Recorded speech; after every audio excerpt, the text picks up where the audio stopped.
nu încetează să dea dreptate, dar e falsă. Cine că nu mai merge gata, să fac ceva, să fac cu libertatea. Ceva special, nu să împingă pata. Când ești din casă să mă știe toată strada. Și ăsta nu mi-au dat prea multe variante. Îmi căutam un drum să mă ducă departe. Și atunci când am găsit și la picioare m-am dat, mi-am jurat că nu mă las până la cap. Când am vrut să fac un pas, imediat m-a judecat. M-au întors, dar e tot am intrat și-am strigat, yeah! Dacă mă aude cineva înseamnă că voi putea să schimb ceva în viața mea. Și-am strigat, dacă se oprește muzica, să rămână ecoul care rupe liniștea. Și iarăși voi striga vocea ta, e vocea mea, și va cânta cât timp vom exista. Vocea ta e vocea mea, și va cânta cât timp vom exista. când se extind, luminile se extind, eu trebuie să mă ridic și să le aprind. Că-s responsabil pentru tine, pentru tot, pentru fiecare punct ce-l ascultă pe report.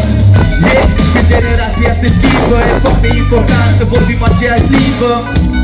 Și dacă mă întreb pe mine, cel mai important e să ieși din mulțime. Când faci mărunt, dar sigur e Ce contează? eu sunt pregătit pentru tot ce urmează când îi văd cum își fură mămăliga. Eu urlu la ei până răgușesc ca figa. Când o sunt la dure freză, piesele mele preferele și e freză. Și n-a uitat și de mine a uitat, așa au amintit când am intrat și-am strigat.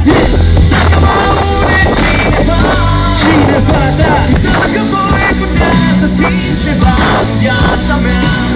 și-am strigat, Dacă se oprește muzica, să rămână ecoul care rupe liniștea.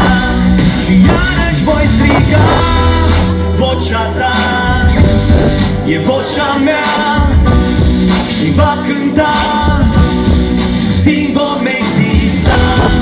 Vocea ta e vocea mea, și va cânta cât timp vom exista.